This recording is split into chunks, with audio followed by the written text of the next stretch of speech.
Introducing Zentrix AI-powered trading signals service. Tired of second-guessing your trades? Zentrix AI scans the markets 24/7 with powerful, proven indicators built to give you clarity. You get 200-plus signals every day on 15-minute, 1-hour, 4-hour, and daily charts. We cover Forex, crypto, commodities, indices, and stocks, so you're covered no matter what you trade. And the best part, you get all this delivered 3 ways, every day. Web alerts give you fast, clean access right from your dashboard. Telegram delivers real-time entries, confidence levels, sentiment, and trade duration. And email gives you the full breakdown, including 2 profit target levels and deep market analysis. Just hold $5 worth of ZTR. See what you can achieve with powerful AI trading intelligence by Zentrix. Try it now. And join our Telegram channel. Okay guys, what is up? Welcome. Hope everyone is doing good. As always guys, if you're enjoying the content, please be sure to drop a like and subscribe to the channel. It does really help out, and of course make sure you do go and hit the bell so you don't miss out on any streams or uploads in the future. I'll drop the link to the signal service if anyone is interested. If you want to test it out, try some signals, see how it works with your own analysis, combine the two. If you're interested, again, AI powered, looks at multiple pairs, multiple time frames, multiple chart patterns, indicators as well. So there's a lot of information and detail that goes into it. So if you're interested, check it out. Links in the chat there for you. But as always, guys, we'll go through a bunch of markets. We'll take a look at the USD side of things first. Take a look at USD majors, gold, silver, of course, the DXY.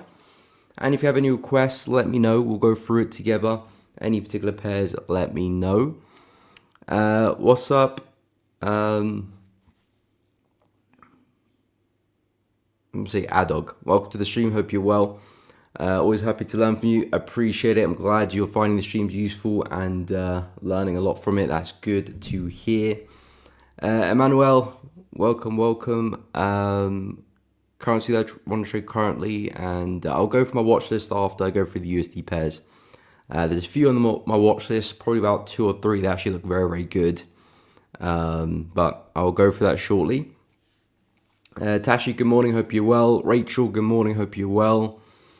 Pound USD on the 15, sure, we'll definitely take a look at that. Kelvin, appreciate it, although I don't speak Hindu. Well, you're in luck, I don't speak Hindu either. Unless you don't mean you speak English. I think there's like auto dubbing tool that YouTube has that might be able to translate for you, but you can always learn through analysis as well. That's translatable through numerous languages because it's just lines and rectangles really. So hopefully you can pick something up from that. AI Labs, what's up? Welcome to the stream. Hope you're good. Ivan, good morning, my man. Hope you are doing well. So let's get to it. DXY. So yeah, crazy price action. DXY has been pretty bullish since CPI on Tuesday. Nice reaction to the upside. We've been favoring a bit of dollar strength coming to the market, mainly because the market's been looking very tired. We've been operating in this bearish channel here. And the biggest takeaway has been the dollar's been looking very tired, very corrective in nature, not seeing much momentum. So the plan has been looking for some dollar strength coming to the market and looking for some buying opportunities to follow that strength. Hasn't really set up how I wanted it to, but I'm still going to keep an eye for some buying opportunities. Of course, we've had these weird wicks in either direction, wick to the upside, wick to the downside. It did a good job at spiking people out, whether you're buying or selling yesterday intraday. If you were selling, that might have taken you out of the trade. If you were buying, that might have taken you out of the trade as well. And the market will sometimes be a little bit chaotic like that from time to time. But the key thing is we're still maintaining the breakout. We're still maintaining the bullish momentum. We are a little bit sideways at the moment here, but I still do think we can break higher and see higher prices. And the plan would just be looking for pullbacks and higher lows along the way. And of course, that would translate into other USD pairs, which we'll go through in a moment. But the DXY, I'm looking for more upside. And in terms of targets, really, I'm looking at these highs here as targets where we could possibly see a swing to. I'm not necessarily overly bullish on the dollar in terms of I'm expecting a big reversal. I'm also kind of just playing it by the day, really, because I still do think the bigger move for the DXY is still to the downside. I think if we do see an up move, it's probably going to be a retracement for us to keep falling. So I still do have the expectation that we are going to keep falling. So therefore, I'm being a bit more cautious with the buys. I like the buys, but I'm not looking for anything crazy like a complete reversal. We'll see as things develop. But as for now, in terms of targets for the buys, as I said, looking at these areas here. So this would be the first target, second, third, along the way. But for now, still very bullish on the dollar. So we'll see how that does develop throughout the day. It is looking a little bit choppy now, so hoping to see a bit more momentum with the buys again before you start to look for a pullback. But that's really what I'm after. Taking that into Euro USD, which pretty much did the same thing, of course, in the opposite direction. Bunch of wicks there, making things very, very awkward. But the key thing with euro dollar again is the breakout of the channel. So price was operating within this channel for quite some time, seeing higher highs and higher lows. Then finally we got the breakout on CPI Tuesday earlier this week. You could probably look at this as the retest, although it's a bit awkward with a humongous wick, but it's equivalent to a retest essentially of the channel or of this area of supply. And I do think Euro USD can continue to fall. This, of course, is going to be the first big target for Euro. I'm still not looking to short just yet, at least on the 4-hour chart, which is the time frame I use for my entries. Main reason because of that is because we've been slowly dying here to the down. We've slowly been falling, so the market is a little bit corrective. It's a little bit stretched right now. I kind of want us to pick up some momentum, then give us a bigger pullback, and that's something I'll be interested to short because I can have a much bigger up move. The market can stretch to the upside and give me some more quality opportunities for a sell.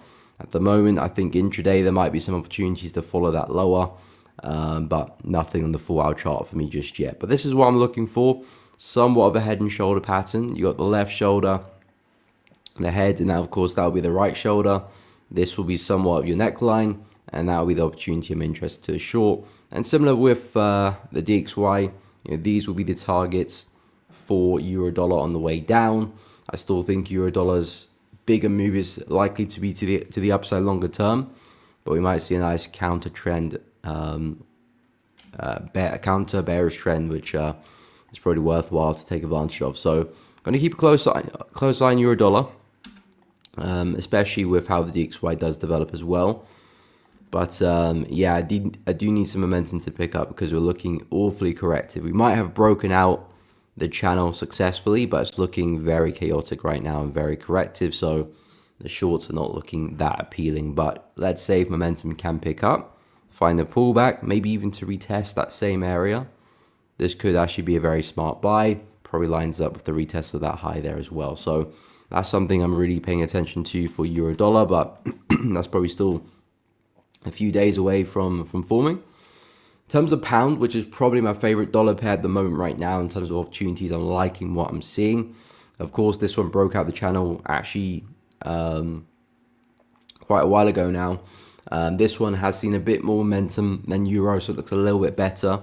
And I quite like what I'm seeing here with pound USD. We haven't quite taken out this low yet, but I think we're likely to do that. We did wick through it slightly, but haven't really seen a strong candle closure below. But I do think it's only a matter of time before we do break through the low here.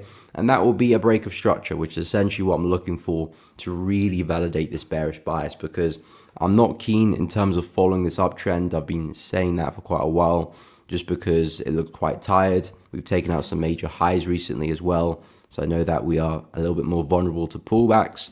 After taking out a major high, and the fact that we are quite corrective is normally a recipe for a bigger pullback at some stage, and that's what I'm banking on. And at this moment in time, that looks like exactly what we're seeing. So going forward with pound USD, I'll be looking to see if we can find a retest of this area. We had that crazy spike yesterday, didn't quite have enough to test that area, so it's still kind of relatively fresh. So if I can see something like this happen, take out the lows, bigger pullback, lower high, that's what I'll be interested for shorting pound USD. So the first lower high in this bearish sequence, that will be something I'll be very keen to trade. And in terms of targets, nothing too crazy, probably just a push back into this area where we saw that first kind of shift in momentum to create that channel. So 1.32, 1.325 would be a lovely place to target. And again, similar to Euro USD, I don't think pound's going to have a massive reversal here. I think it's more of just of a bigger pullback for more upside longer term. So it's not an opportunity which I'm looking to short and just seeing how far I can take. I'll probably close my position there and perhaps start getting ready for some buys if I see some healthy signs of that happening. But for now, that's really what I'm interested in. And again, this opportunity probably doesn't present until next week. It's already Thursday already. And I doubt we push down and push and pull back by the end of tomorrow. So it's probably an opportunity for next week. In terms of dollar CAD, looking remotely bullish, I'll give it that. I haven't been the biggest fan of dollar CAD. I was at the start of last week because I was looking for the break of this channel here. I just didn't get the entry. It happened very early in the week, and the price was looking very bullish by the time I actually woke up last Monday. Or was it this Monday? No, last Monday. So I didn't manage an entry there, and then price starts to move very correctively in the middle of nowhere. I talked about this being a very significant level of support, and I talked about this being a significant area of resistance. I said I'm not really looking to do any business in between those two levels. It's either price is at resistance, perhaps we're talking about some shorts, or perhaps we're talking about some breakouts and some pullbacks for a higher low. You know, this is a big double bottom. That'll be a break of the neckline. Then I'll be looking for a higher low somewhere, and then some buys, so that would interest me. And also, we could see price push into resistance here and see a strong push down as well. So I can see price going both ways here for dollar CAD. It just depends what price does at those areas. And at the same time as well, I like this area here for a buy. I think this is a smart place for a buy. If I go to the daily chart, you can see we are trading at a major area of demand here. Massive move to the upside, creating those highs. We're back at an area where we saw that momentum come into the market once. Can we see it again? Absolutely. And we're probably already seeing signs of that happening. So going forward with dollar CAD, we just need to wait for price to get to one of those areas, and then we can start to talk about some opportunities. Of course, at this rate, it looks like we're about to push into resistance. So we'll see what we get there, whether it's the breakout or price respects it. There'll be opportunities in either direction. In terms of Aussie dollar, things are looking more interesting now with Aussie because we are seeing momentum finally, and it looks like we are breaking the channel more significantly, as we can see if I map it out there. So yeah, price, as you can see, very corrective on the way up here, but finally potential breakout here. I mean, I was saying that when we had this move, but as we can see in hindsight there, that was definitely not a breakout. Price came right back. I mean, it was a breakout, but it just turned to be a fake out. Price came back inside the range, and that could happen again, although very unlikely happens twice. Not impossible, but just very unlikely. So I'm a bit more confident saying that this is the breakout because we've already had kind of a fake move now. So, and again, like I've been saying, when price is in this corrective nature like this, most of the time we do break lower. It's a clear sign that the trend is fatiguing, tired, not healthy, likely to push down. Very rarely would you see a market like this, you know, keep and suddenly see a big up move. You will see that sometimes, of course. Again, everything is probabilities at the end of the day, not guaranteed to see a push down, but you're just more likely. So it looks like we are breaking out this channel now for Aussie dollar. I still think long-term Aussie dollar is going to be bullish. So the way I see it, we're pushing down, probably go collect some more buyers to continue higher. I'm looking around 0.63, 0.625 as areas I might consider to get long and take this back to the upside again. So yeah, I'm just looking at this as a bigger retracement. New Zealand dollar, same situation as well. We've got a lovely ascending channel here. It looks like price is just about smashing to the low end of the channel. We'll see what price has in store for us after this. Because again, similar to Aussie dollar, I do think price is likely to break lower.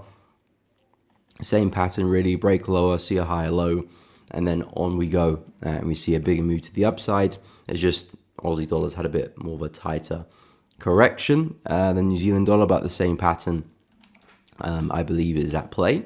So like I said, I'm not really interested in taking buys here. We might react potentially, but nothing that would interest me. I do think we will likely break through this area and see some more downside. In terms of gold, so gold's been interesting as well. This one has been all over the place. Of course, you can see the larger trend is firmly to the upside, so I'm very much a bull for gold. And as I've said for the past few days now, if I'm looking to get into any opportunities, it would be a retest of this area of support or a retest of this area of support down here. So those are the two kind of clear areas which I'll be happy to buy gold from. Main reason because price is chopping around. It is very chaotic. If I can find entries low, it means I'm away from all the noise, and I can find stop losses below that as well. So I can put my stop loss in a relatively safe area underneath these areas. I'm not saying that I'm immune from getting stopped out, but at least I'm away from all the noise here. So if I do get stopped out, I can always re-enter pretty quickly afterwards. And of course, price does break lower. I was in the wrong direction anyway. But these are more significant areas which I'll be happy to buy from. I want to stay away from all of this and be at the edges of that. So that's really what my expectation is. But I'm still very bullish with gold. And as for silver, I still very like silver. I have this right on the top of my watch list at the moment. As I said in the beginning of the week, looking for the retest of the high over here at 37.3. That's still very much my expectation. Looking to swing it right back to the high at 39, but more importantly, back into 40, which is the next big psychological level for silver. Really healthy break to the upside. Somewhat of an aggressive pullback, but it looks like we are slowing down and becoming a little bit more corrective, which is good to see. But yeah, just essentially looking for the retest of this area and looking for some buys. This whole range will provided that momentum. I do expect us to come back in here, successfully reject it and see more upside. Of course, I'll wait for price action to validate the signal and give me the confirmations before jumping into the trade.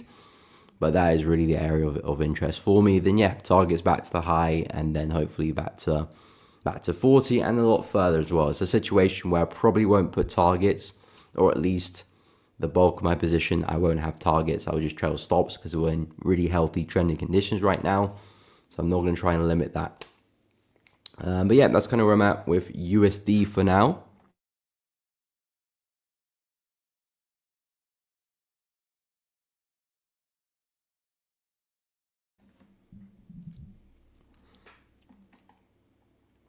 Okay, where was I? What's up, dog? Welcome to the stream. Hope you're well. Manzuru, hope I'm saying that correctly. Simple strategy refresher course. I'm not sure what you're talking about there. If you're interested in a course of mine, I do have a free course with Elevating Traders Academy. It breaks down pretty much technical analysis, starts from scratch as well, helps you develop a plan, helps you develop a strategy, and talks about risk management in quite a lot of detail as well. So if you're interested, in fact, I'll just put the link to that in the chat.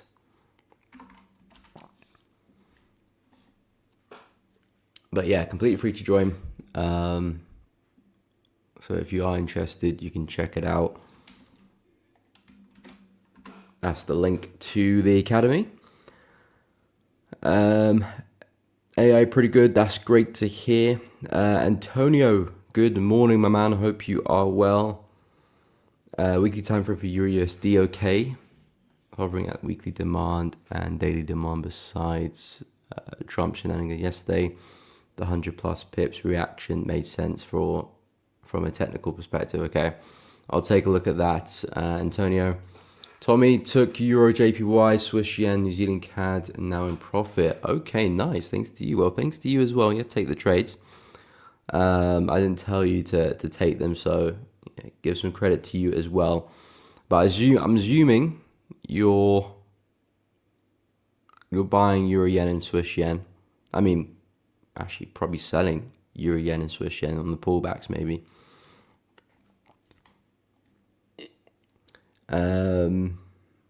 What's up, MX, welcome to the stream. Hope you're good. Okay, I'll go through my watch list quickly because that was requested a while ago. I'll take a look at pound USD on the 15 as well for Emmanuel, and of course any other pairs, let me know, put it in the chat. We'll take a look, and I'll take a look at that Euro USD weekly scenario as well. But in terms of the watch list, silver, we just went through one of them. Probably my favorite one, maybe alongside pound USD. Really like the pullbacks here. Again, nothing too crazy in terms of the analysis here. Pretty straightforward. Very healthy trend. We've had a pretty healthy trend since the low here, actually, since we had that kind of mini crash. Nice up move, consolidation, another up move, consolidation, another up move here, and then finally getting a bit more of a pullback. When we had this move, I was looking for a pullback to continue, but we didn't get it. Price was way too bullish. It just consolidated and broke out again. Except this time, it looks like we are getting a pullback. So looking to see what we can do in this area for continuation and just simply continue that momentum. So nothing too crazy, just trading what's in front of us, what the market is doing. We're seeing clear signs of healthy bullish momentum. No signs of that reversing or looks like it's about to stop. And of course, looking at what the higher time frames are doing, we're trading in context with what the market is doing as well. So it makes a lot of sense to be looking to try and pick up some longs in silver, and a retest of this area hopefully could be the place to do it. Just need to see how we get there and of course how we react as well. But silver longs from 37.3 looking very, very good, and that's definitely a pair on the watch list. Pound USD shorts, another pair on the watch list as well, looking for a push back down into this area. Looks to me that this bullish trend is running out of steam. As I said, looks like we're about to get a break of structure. So now looking at pullbacks back into 1.355. Hopefully find some entries there. This is kind of like a last area of supply / resistance. Slight consolidation there, break to the downside. That looks like the only kind of feasible area which I'll be happy to take some shorts from. And yeah, looking for a lower high there in somewhat of a head and shoulder pattern. There's your left, there's your head, and of course that'll be your right shoulder. But just essentially looking for a pullback of this move here for continuation. And targets, as I said, back into this low at 1.32 or 1.325. So I really like pound USD shorts, really like silver longs. I also like Euro USD shorts for pretty much the same reason as well. Looks like we're breaking out this channel, looking for a little bit more of a stronger push lower to really show me that momentum is with the bears here, because we have been pretty corrective on the way down.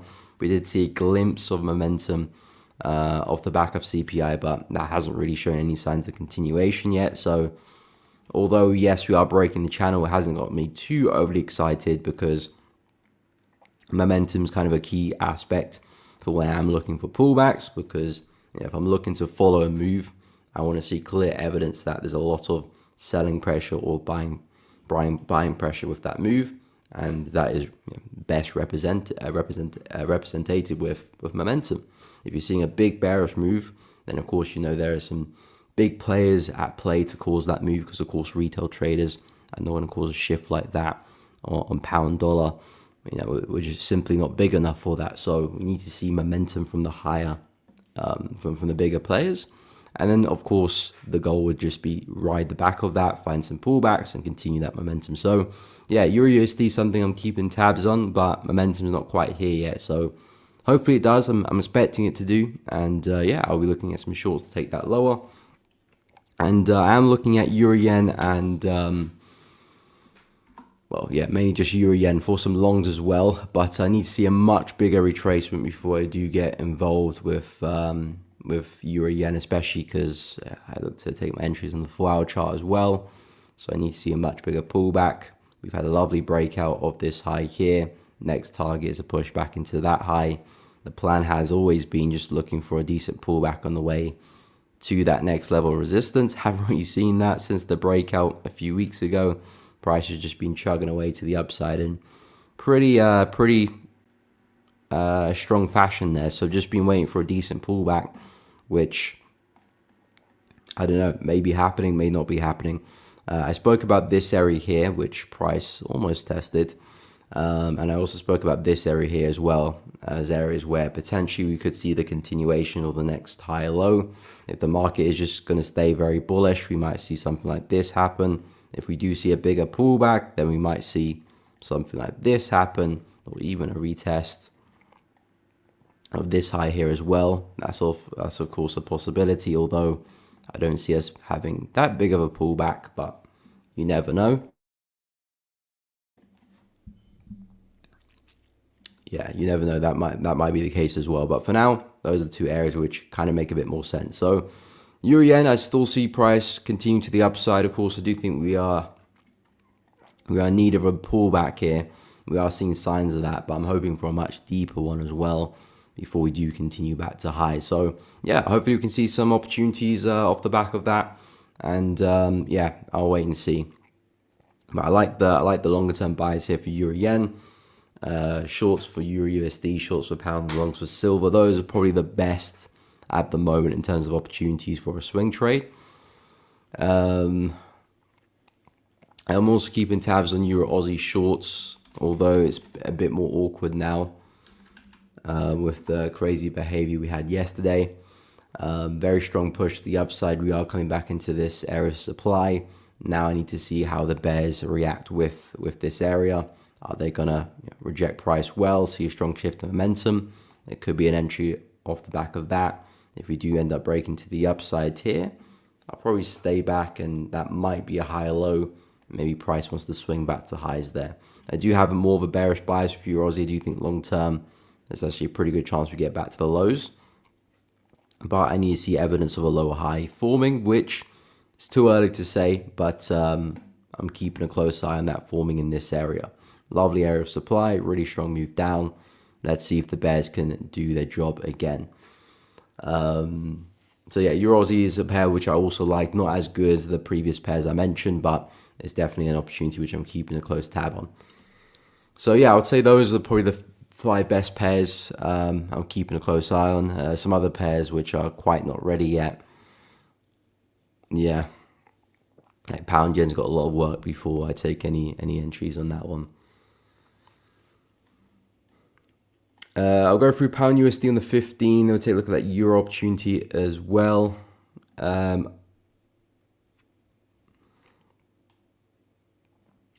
CHFJY, okay, we'll take a look.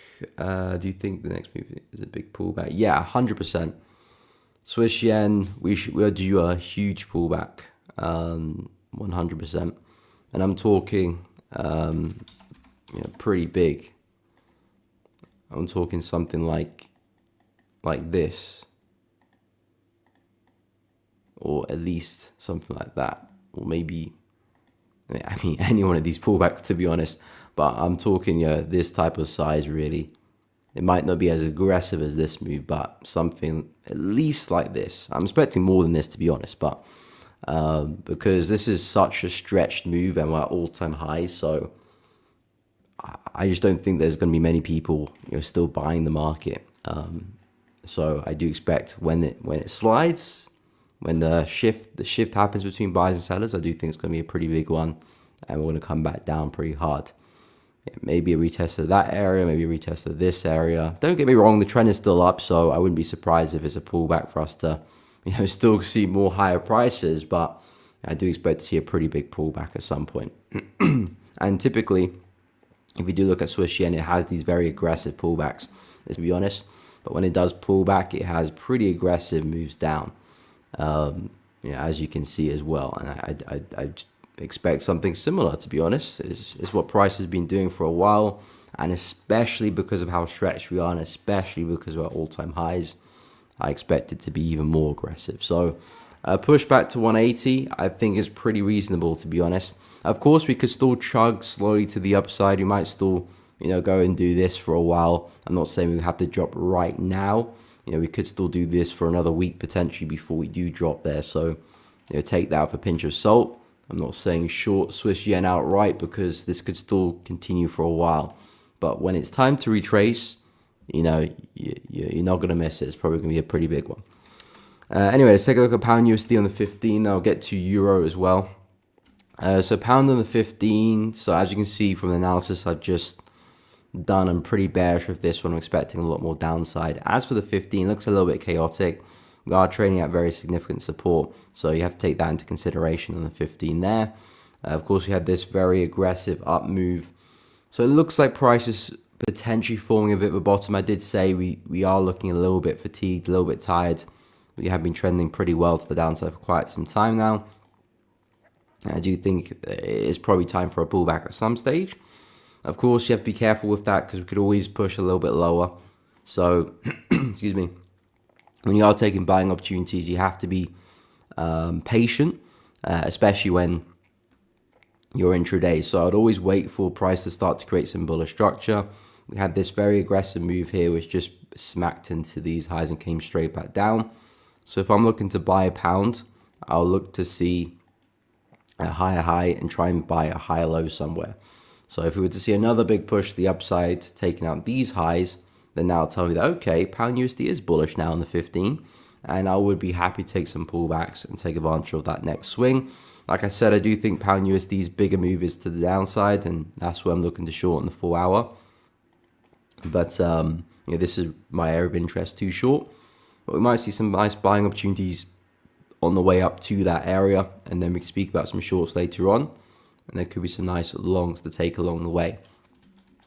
You could potentially look to try and find some longs now. I think it's still quite aggressive, to be honest, because the trend is still very much down. I know we're trading at support, but I can see a world where we do kind of spike through this and then potentially pull back. So you've got to be careful when you are looking for those reversal opportunities, because trying to time the lows is always very, very difficult thing to do. But yeah, I would say if we can start to actually shift in terms of the higher highs and higher lows, in terms of the market structure, there could be some nice buys to look into. I'm not interested in selling because we're at massive support. The market's already quite stretched, so I wouldn't be interested in selling pound. I'll be more interested with the buys, but we're not quite there yet in terms of the market structure. So once that does completely shift, then yeah, I would be happy to take some longs and see if we can see some high prices as well. But that might take some time.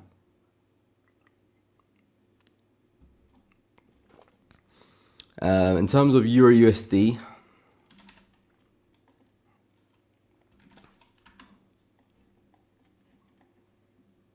so you mentioned weekly time frame for Euro USD, prices hovering at a weekly demand and daily demand. Let me delete the price action. Okay, so assume you mean in this area here. If not, let me know. Yeah, I mean, I would agree.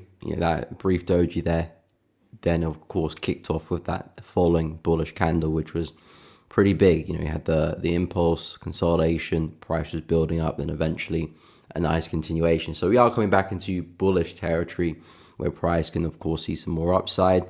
I'm personally only looking to sell the market, so I'm not really interested in buying.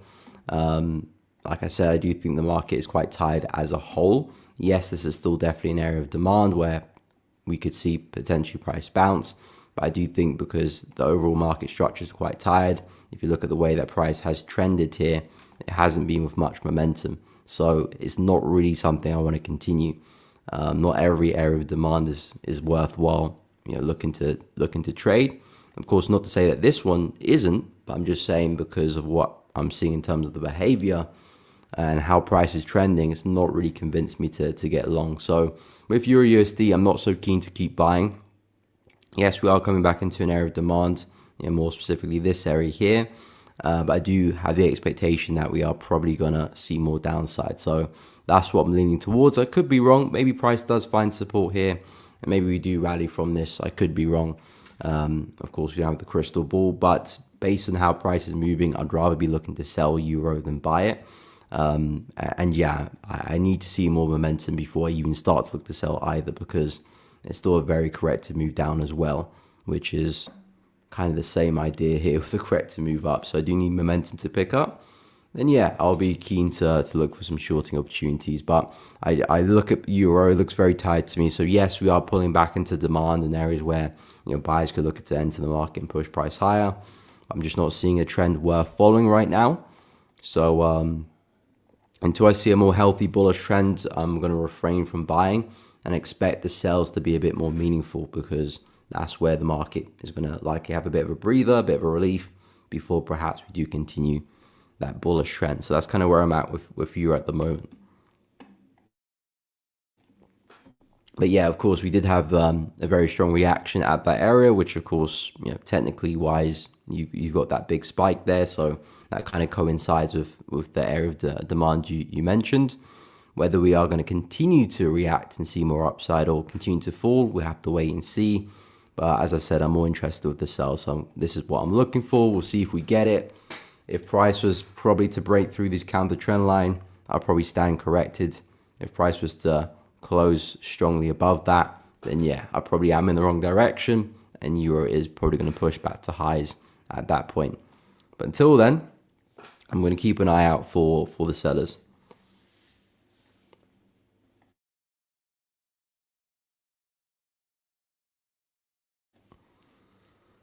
What's up, Raymond? Welcome to the stream. Hope you're well. Yusuf, my man, hope you're doing good. Welcome. Dan, you're a seat chef. Okay, we'll have a look. Thoughts on gold. Okay, we'll take a look. Dollar seat chef, hourly chart, Stefan. No problem. Good afternoon to you too. Morning, Malik. Welcome to the stream. Okay, so I'll go through.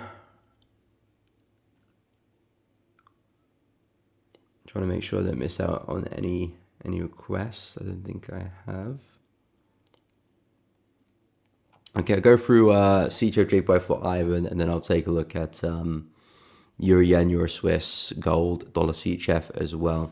And of course, if you do have any requests, put it in the chat. And of course, if you have a specific time frame, let me know as well, because most of the time I'm on the 4 hour chart, and if you want me to be a bit lower or a bit higher, you're going to have to let me know. In terms of Swiss Yen, so this one has, of course, been massive bullish. Of course, we did briefly go through this one, but yeah, I do think a bigger pullback is likely. Even 176, yeah, I do agree. 176 is down there. I think those are logical areas where Swiss can get to, and naturally will be nice areas to buy it back up again. Which also daily ever interest in 0.5 of the Fib confidence. Yeah, so I do agree. We are very overextended with Swiss Yen, very stretched, likely to pull back. And those would be areas which I would not be surprised to see price get to, because we are quite stretched right now. I still think just looking for those intraday buys are the best bet to trade it, because the thing about the pullback is we don't necessarily know what's going to happen. It could be today pretty much, or it could be this time next week or even the week after. So the market is definitely very bullish right now, undeniably.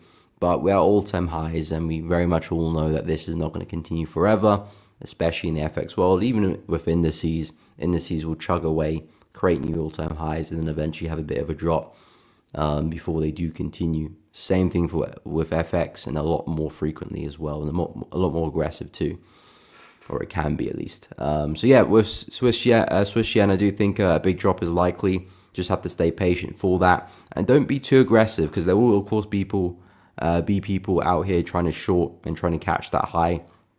I think that's a very, very difficult mission to take upon, because you're not really working with much. It's not like you look to the left and say, okay, yeah, we're coming into a big level now, let's short. There is no big level. We haven't been here before. So I'll be very cautious with the shorts. In terms of Euro Yen, as I mentioned, I really like the buys for this one. It's a pair that is definitely on my watch list for the rest of this week and the upcoming week as well. Looking for a pushback to 175. I do think price is likely to go and smash through that level. And I do think, if I can find a pullback, hopefully I'll be able to capitalize on that move all the way back to 175, not even just the prior high. But I've marked out a couple of areas where maybe price does get to, and we do see higher low form. This being one of them. Nice brief consolidation there, nice push to the upside. I think this is a smart place for a buy. I also think this is a smart place for a buy. Lovely consolidation there. Did spew out all that momentum. If price would be kind enough to retest that, I think that's a sensible place for a buy. And also, I like the retest of this high here as well. At 166.626, I think that's a smart place for a buy too. Just have to wait and see if the market can have that deep of a pullback. But yeah, Euro yen, very bullish. Just keep an eye on these areas. Just looking to buy. I'm not really interested for the selling. Yes, there will be some opportunities on some pullbacks to capitalize on that, sure. But I think the bigger move is likely to be to the upside. So that's just really where I want to put my eggs. So with Euro yen, keep an eye on 171.5, 169.5, even 166.5. But onwards and upwards back to 175 is very much the target. As for Euro CHF, very choppy pair. I think naturally some buying opportunities make a lot of sense because if you look at the conditions of the market, we are ranging like there is no tomorrow. So if you are going to look to trade this, the best thing to do is buy low and sell high. I was talking about Euro CHF a couple of days ago. I said, if you're looking to trade it, just play the range. Nothing more complicated than that, especially when the market's kind of faked the low a bit as well. That's always going to be a positive confluence for the trade. But if you're looking to buy, looking for entries in this area, stops underneath this area, maybe a bit of wiggle room just in case we come back down again. And you probably got yourself a decent, 1 to 2, 1 to 3, maybe even a bit more than that, back into the high of the range. I'd always keep an eye on the 50%. That's always a smart place to book some partials off, maybe remove a bit of risk. Just using the fib there to mark it on. So the 50% there running through the market is always a smart place to book some profit along the way. And naturally you got the upper end of the channel there. Now I am actually bullish long term with Euro CHF, so I quite like the buys for that reason as well, because the way I see it, price has created some support. It's tried to break through on 4 separate occasions. 1, 2, 3, 4. All 4 attempts have failed miserably. I do think long term we'll see Euro CHF have a pretty big up move. We've been bearish for a while, but it does look like this bearish trend here is running out of steam and perhaps forming a bit of a bottom here. So naturally the buys do make sense, and I do think we can probably see a big up move sometime in the near future. So Euro CHF, naturally I'm a long-term bullish bias. Of course, I wouldn't advise in terms of buying, holding on for a complete reversal.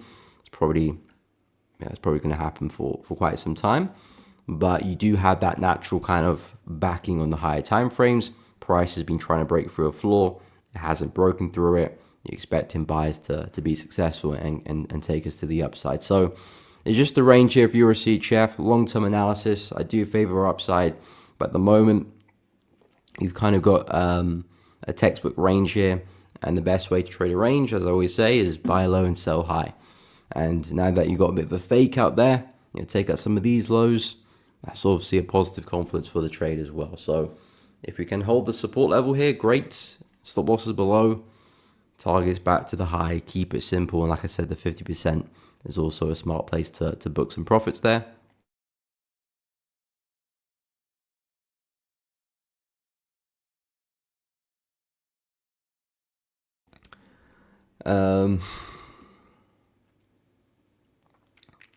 Okay, so we'll go through gold next.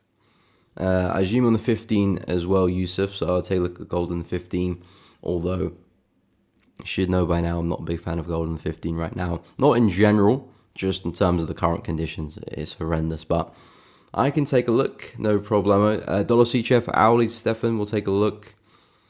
Stanley, pound USD already broke the counter trend line for a buy. For a buy, is that what you meant? Not too sure. Yeah, it did break the counter trend line. I'm looking for us to break structure though. That's the more significant kind of technical signal. Break of a trend line is good. It's a sign that we are about to be bearish, but trend lines, I wouldn't say are as trustworthy as structural highs and lows. And of course, the thing about trend line is that it breaks earlier than a structural high or low. So it will probably give you more false signals, but it will get into the trade early. So that's the positive. People waiting for the break of structure like myself probably gets into the market a little bit later in that situation. But it just gives me a bit more confirmations to short. And when I am looking at reversals, I kind of want more confirmation. If it's pro trend, that's a different situation. But yeah, I'm looking for sales for pound USD. Dollar CAD, Raymond. Okay, we'll add that to the list as well. Campbell, good morning. Hope you're well. pattern or setup do you see between 1 to 6? There's a few at the moment, but I'm seeing a lot of break and retest opportunities really at the moment. I mean, for silver, you've got a classic break and retest there. I said the wrong one actually. I wonder. There we go. So classic breaking retest, price structural high, price breaks through that. You got a lovely retest there. So I'm keeping a close eye on that one. Pound USD is a bit more of a variation of pattern 6 with the consolidation. But you can see a slight consolidation and break to the downside. We're about to break structure here as well, which is the key thing I'm looking for. So once we do get a break of structure here, then I can look for some pullbacks for some shorts. Not the best area of supply.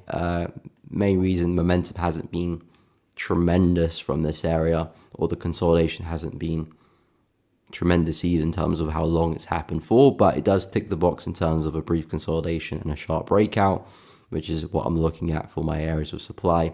And looks like we potentially are going to pull back into that area there as well.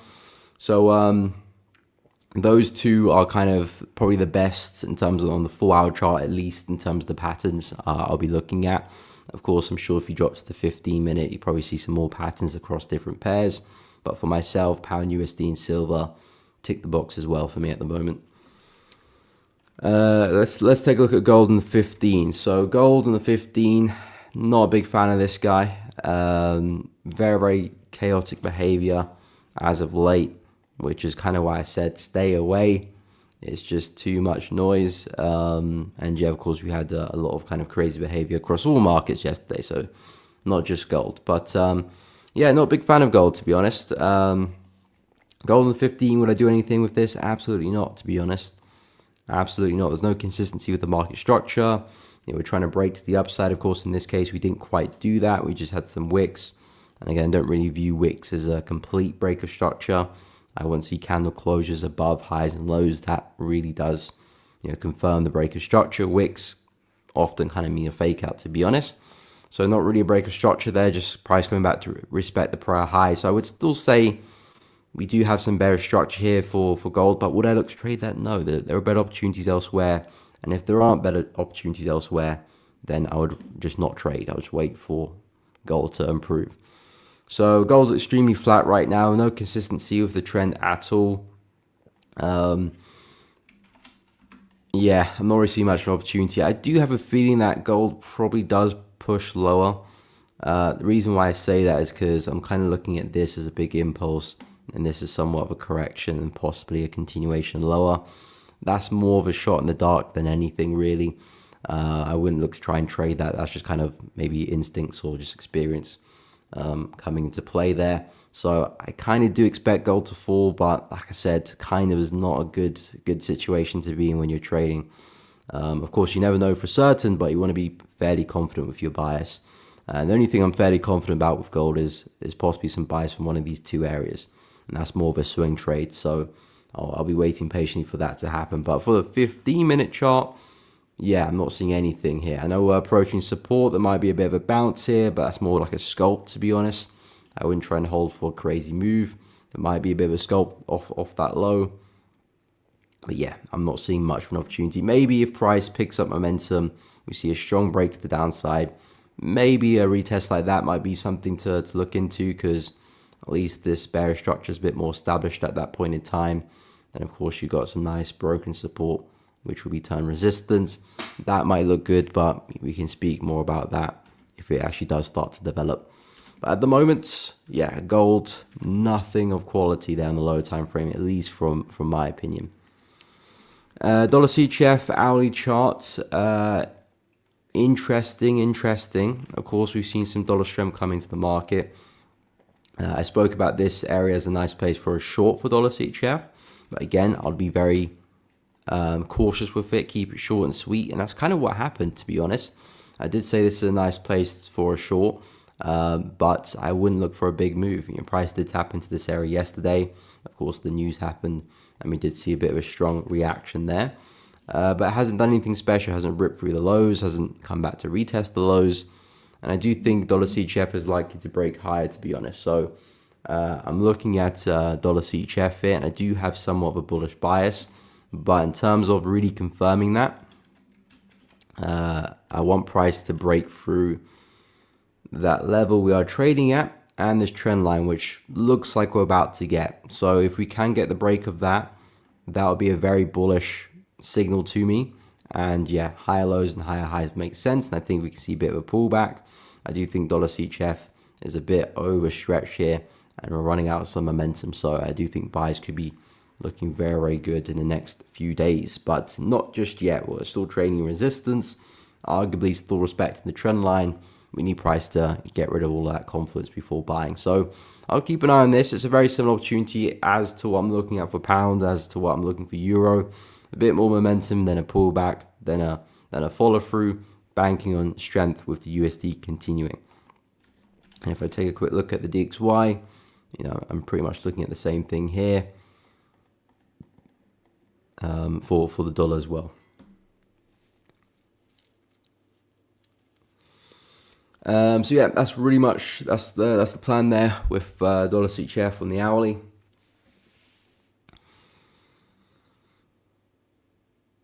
Raymond, dollar CAD, we can take a look at that as well.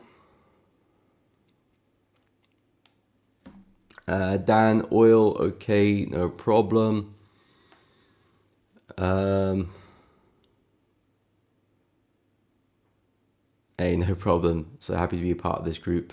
No problem, one love. Appreciate it. I'm glad you're enjoying it, finding the streams useful. If that's the case, guys, please be sure to drop a like and subscribe to the channel. It does really help out. So yeah, please do go and do that. Do me a favor if you are enjoying the content, finding it useful. And of course, hit the bell too, so you don't miss out on any streams or uploads in the future. But I'm really glad to hear that message. Alan, gold selling. Yeah, gold's seen some downside. Like I said, maybe we do fall, but that's it really. And again, as a trader, you come across opportunities where it's like, maybe we do fall, maybe we do this. Again, that's not really where you want to be. If you do get yourself in that situation where things are a little bit of a maybe, you're not too sure about something, you're not really confident, best thing to do is just not trade it. You can journal it down, or even better, you can whack it on a demo account where, of course, there's nothing necessary to gain apart from just monitoring it, seeing how the trade developed. You don't want to be trading in your live account or your fund account maybe scenarios, because you will get maybe results. You want to be confident with your trades. Not necessarily that they'll play out all the time, because of course that won't be the case, but at least you're confident about the reasoning of why you're getting into the trade. And there's no kind of doubts, at least on that topic. Anything else? Yeah, not worth it. So yeah, I'll go through dollar CAD and oil for Dan. Can we keep the patterns in mind? Okay, I'll try to mention them as I go through the analysis. What if actually no comment really, to be honest. Not really too bothered about what other people are doing, to be honest.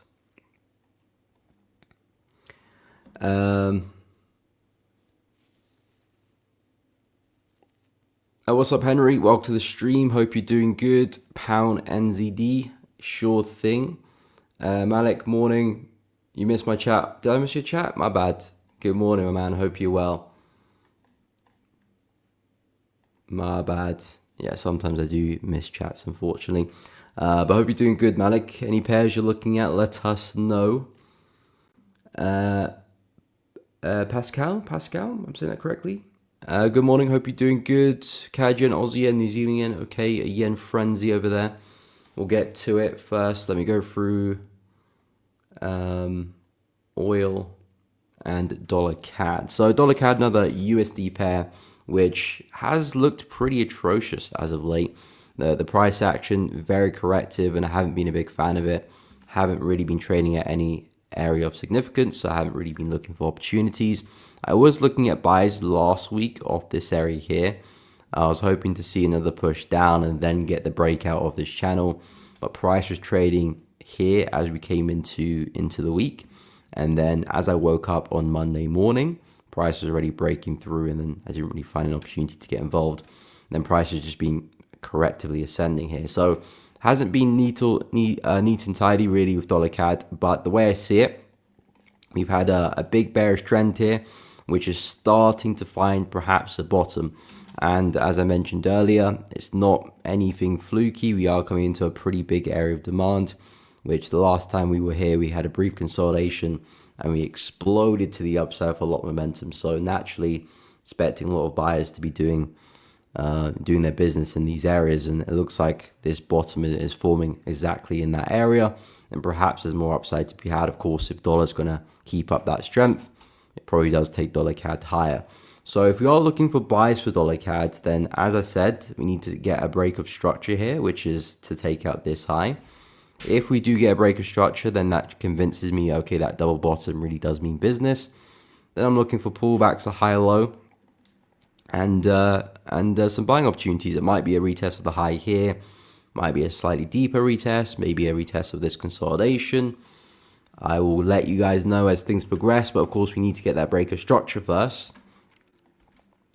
Without it, I won't be looking for buys.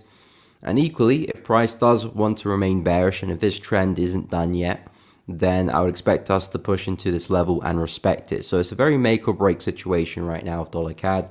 If we can hold 1.379, I would stay short bias, and I think that's a smart place for a short, especially get your stop loss above that level. If we just see price rally through, break structure easily, I would be bullish long term. I think my next target probably would be a push back into this area of supply around 1.392. So I'll be looking at a breakout, pullbacks, and a push back into that high at that point in time. But we're not too sure yet what's going to be the case. Does price respect it? Does price break? We'll find out probably in the next coming days. But as of right now, we're looking pretty bullish. I think we'll at least push there. So maybe if you're very interested in the lower time frames, there might be a pullback to trade there on the way up. And that's if you're really trying to find a trade down the lower time frames. But yeah, that's kind of the area which I would like to do my business. So we'll see what happens there with dollar CAD. In terms of oil, I haven't actually been keeping up to tabs with oil. What's oil been doing? Okay, so we continued lower a little bit, but haven't really set the market alight with that move. Okay, so with oil, as I said yesterday or the day before yesterday, I'm looking for a push back into support here.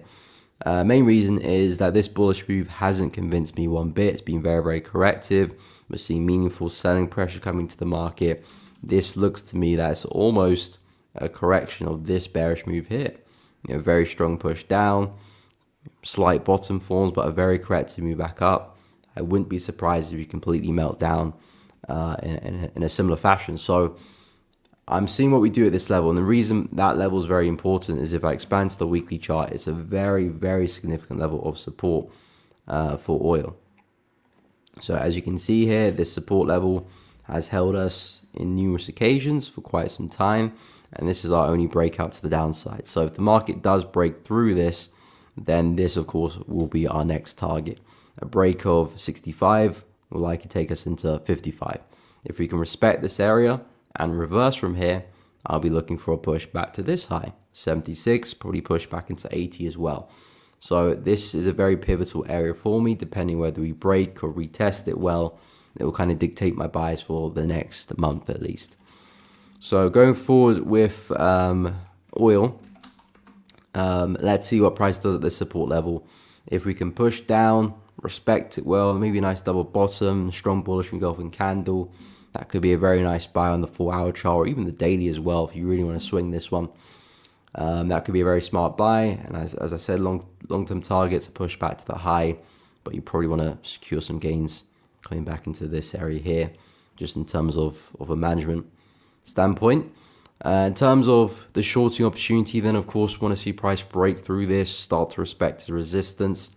That's where you want to find your shorting opportunities, and as I said, you got to push back into the low here. So a very kind of make or break situation here for oil for me. Like I said, momentum is still with the bears here. It looks like we're spilling over again. So it's going to be very interesting to see what we do at support here. But either which way, I see an opportunity in both directions. So that's the beauty of being a trader. It doesn't matter if the market is buying or selling. There's always going to be an opportunity to trade it. You just have to make sure you're adaptable.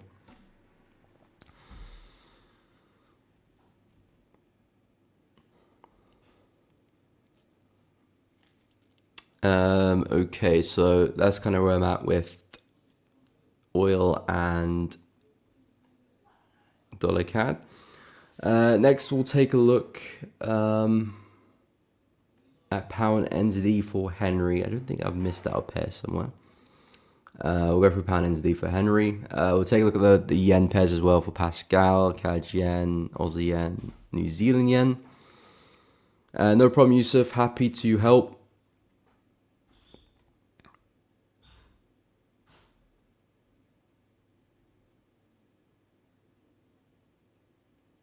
Malik, okay, cool. Not trading this week, okay. Not in a state of mind right now, fair enough. So trying to clear my mind first. That's a good kind of mature decision to make, because I can tell you that sometimes, regardless if you're mentally right to trade, some people literally not care at all and trade anyway. And it's the same thing for a lot of endeavors that are performance driven, sports or whatever it could be. If you're mentally not there, you'll be surprised how off your game you can be and the mistakes you make. Especially something as costly as trading. If you make a bunch of mistakes, you're going to pay for it quite literally. So if you're not quite there, ready to trade in the zone, it's probably best to take some time off, and it'll probably you reap the benefits for it, because when you do come back to the charts, you'll be quite mentally sharp as well, and you notice the difference. But yeah, I mean that makes perfect sense, man. If you're not quite there for it, no need to force it. The market's not going anywhere. Pound NZD, so an interesting pair which is still ranging. I still have a short bias for pound NZD, so I'm keeping a close eye as we approach resistance here. But it's been a very chaotic pair, as we can see, for the past few months now, since April, end of April. Haven't gone anywhere, but still trading significant resistance. And I still like this level for a short, and I actually quite like the level if we do break it as well. If we do see a significant break, then I'm just looking for price to rally back to highs here, and then my interest will be on a pullback and perhaps a retest as well, because there is of course a clear uptrend here for pound NZD. So if the uptrend is going to continue, let's break the resistance here, and that kind of gives us the green light to say, okay, the trend is alive and well, we're likely to continue. If we can respect this, because I do expect to see pound NZD eventually have a big counter trend at some point. This trend has been continuing for a while. I quite like the shorts here, because I do have that natural bias, bearish bias, that we are likely to break lower. And if I can at least trade it to the low of the channel, that looks like a healthy profit target for me. And then maybe if I'm lucky, I might capitalize on a breakout. So in terms of pound NZD, because it is just the market which is ranging, the best thing to do is sell high and buy low. So as we do approach resistance, this is where you're looking for opportunities for a short, really. And of course, like I said, if we do break out, we can speak about the buy opportunities directly after the breakout there as well. But yeah, with pound NZD, I'm very bullish on this one. I'm very bearish on this one long term. I think we have been seeing a pretty healthy trend, but to me, it looks like it's coming to an end potentially. And hopefully price can give us that opportunity, but really it just depends what we do at this level at 2.27. That's really where the focus is going to be, and hopefully we can find some opportunities pretty soon.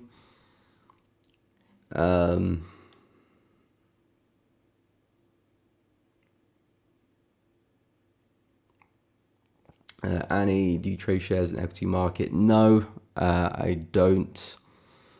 Any prop firms which allow trade shares in equity market? Well, why did you look shares but Forex prop firm don't allow to trade?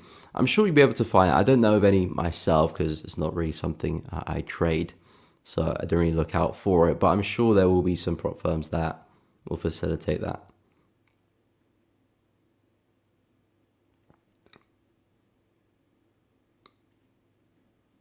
I'm sure there will be. Yeah, we'll add EuroCAD to the list as well. Karim, no problem. What's up, Tishepo? Welcome to the stream. Hope you're well.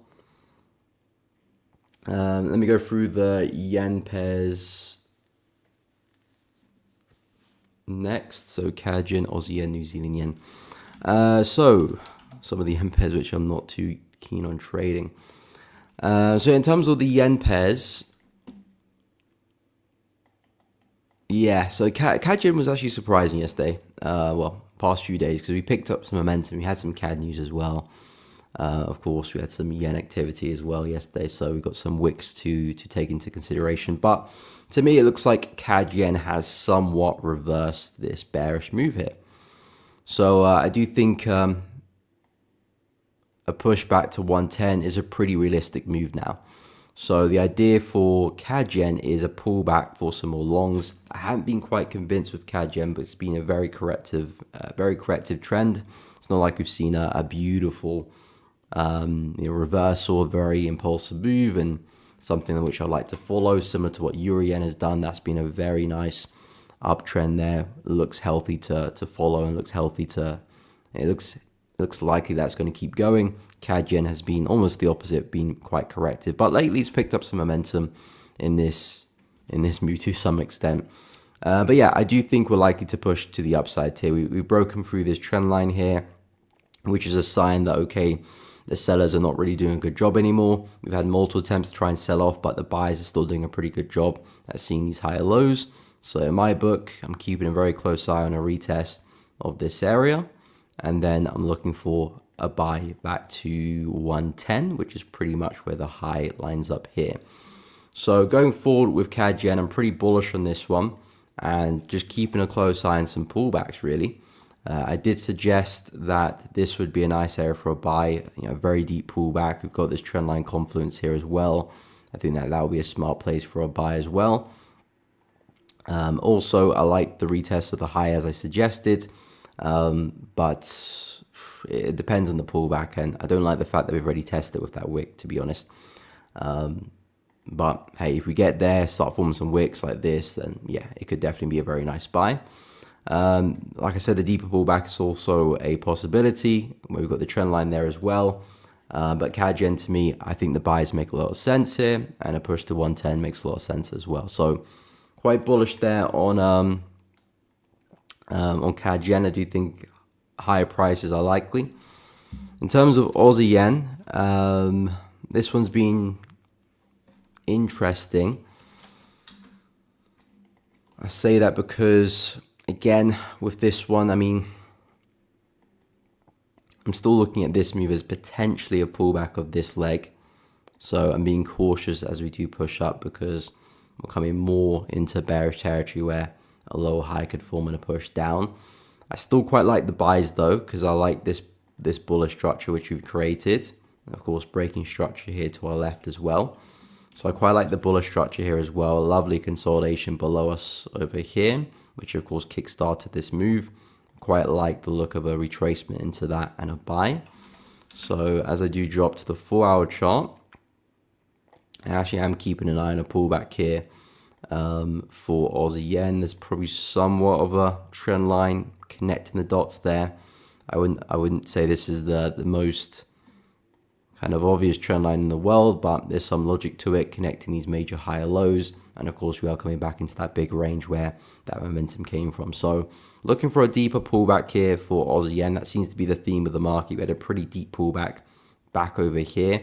So I would expect the same over here as well. And we do have some healthy confluence here, 99.95, sorry. So if we can get there, respect it well, wicks, bullish engulfing candles, that's what I want to be seeing. Find some entries there, then of course looking to swing it back into the high. And we'll see what happens. Like I said, being careful, because I do think we might still form a lower high of this leg and eventually roll over. But in the meantime, I quite like the buys here still. So 95, area of interest. And I'll be happy to take Aussie yen to the upside. In terms of New Zealand yen, New Zealand, I'm not as interested with the buys as Aussie. I think Aussie looks a lot more cleaner, but it's the same logic as well. We've got this bearish leg here too. This could very much be a pullback of that, so I've got to be careful. We might form a lower high to drop. I still think the buys are looking okay with New Zealand yen, but I have to say that we are quite corrective in this bullish leg here. So I do think if we can see a bigger push down, find some buys a lot deeper, that might present a nice buy. Maybe back into this area, we had that nice wick. You know, that could be something to look into. Also got some trend line confluence there as well. So yeah, I mentioned this yesterday as well with New Zealand yen. I'm looking for a bigger pullback because this is so corrective. So I wouldn't be looking to buy within this. There's not a lot of momentum there. I know we've seen some healthy wicks, but when things are corrective like that, I'm always expecting price to break lower. So yeah, with New Zealand yen, I like the low here, the high, the new low, new high there, or even say new high there, new low. Then I'm looking for the retest of this area around 86.5 and targets back to the high, and then probably call it a day there. Don't overstay my welcome. But yeah, that's kind of what I've got with New Zealand yen, kind of just playing it in terms of the market structure. Very corrective here, so looking for a deeper correction, but not in terms of a reversal, just a bigger retracement back into more of an area of demand here and take it back to highs. And of course, Aussie yen and New Zealand yen are very similar pairs as well. So you can see the opportunity looks remotely similar. And of course, they're all yen pairs at the end of the day. So even the CAD yen opportunity is fairly similar as well. But there's a couple of areas to pay attention to there for CAD yen. So yeah, that's kind of where I'm at with the yen pairs for now. Very bullish as a whole. I wasn't too sure about that. I'm still not too sure about the long-term buys for the yen either. But buys at the moment for the yen pairs make the most sense.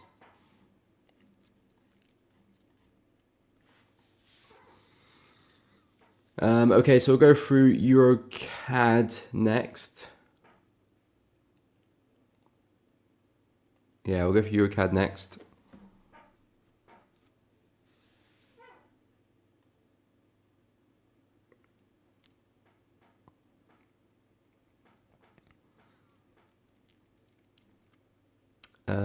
Okay, so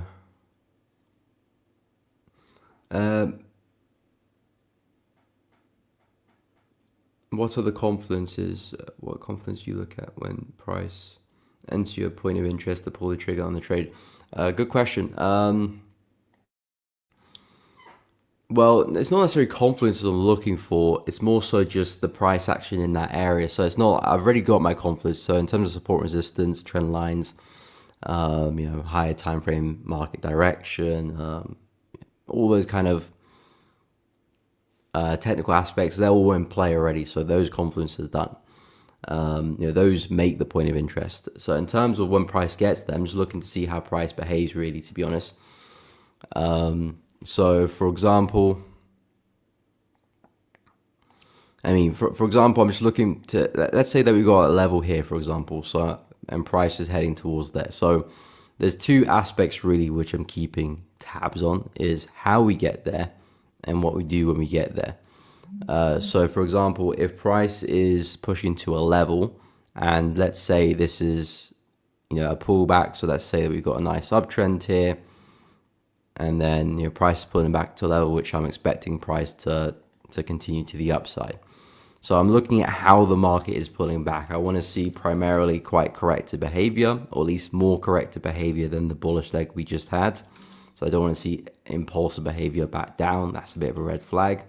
So I want to see corrective behavior. If I do see impulsive behavior, I'll probably do back away from the trade, or at least I need to see some really strong signs of rejection for me to enter. So I'm a bit more cautious in that regard. But if things are quite corrective, I'm happy. I'm still looking to find entries. Then once price gets there, I'm just looking for wicks. I'm looking for bullish engulfing candles. Of course, if I'm selling, bearish engulfing candles to justify an entry. And yeah, putting my entries on the candle closure, stops below the zone. Then I'm looking for a push to the upside, back to the high probably. And maybe sometimes I have higher targets than that as well. But again, when price gets to an area of interest, I'm not trying to overcomplicate it. When price gets there, it's more so kind of the cherry on top. In terms of why I'm looking to buy there, that's kind of really where the hard work is done. The reason why I like this area is because of how price is moving, the trend line, the area of interest, the area of demand, in relation to what the market is doing. It makes sense. So that's really what makes the trade. In terms of now entering, it's just seeing, okay, does the market stay in line with that bias, and do we get strong signs that we are finding support here or finding resistance? So just looking at how we get there, making sure that we're corrective. Then when we get there, keep an eye on wicks. Are we seeing aggressive wicks? That's normally a strong sign. And of course, bullish engulfing candles, bearish engulfing candles are the main things I keep an eye on in terms of actually pressing the trigger. But yeah, I keep it relatively simple because I don't want to overcomplicate it. And I've got a stop loss below the low. In terms of Euro Canadian,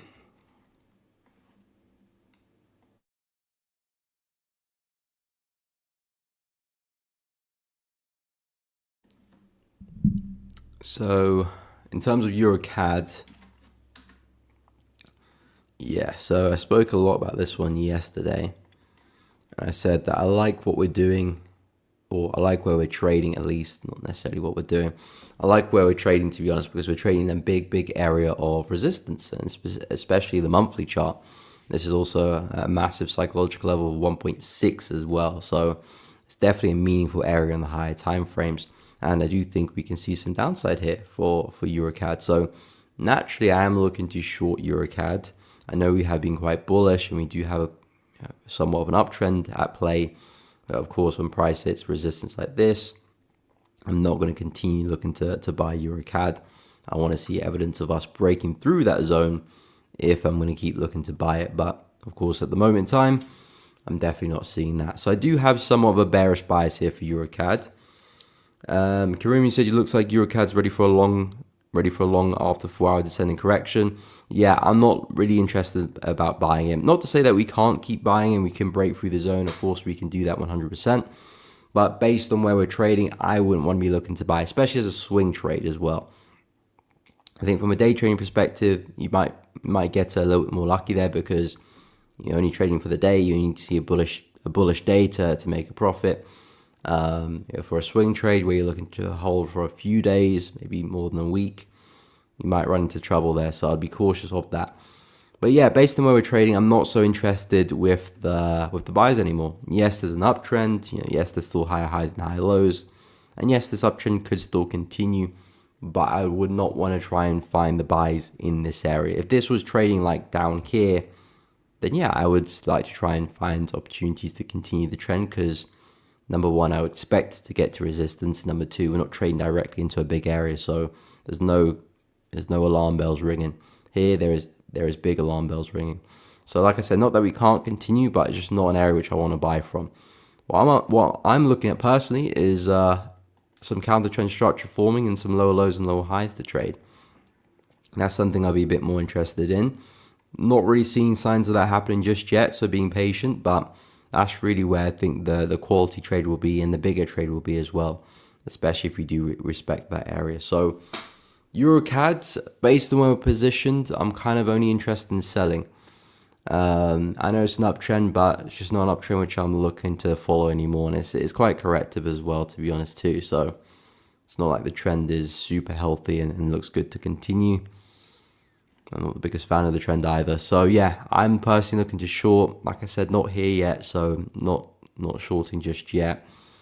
And if I do, price might break to the upside, so I might not even get the opportunity to short. But if I do start to see some lower lows and lower highs come into play, I think shorts will look very, very,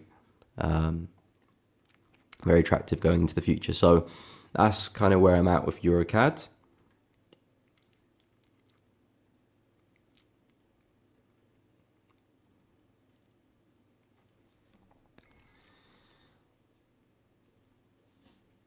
No problem. Happy to help.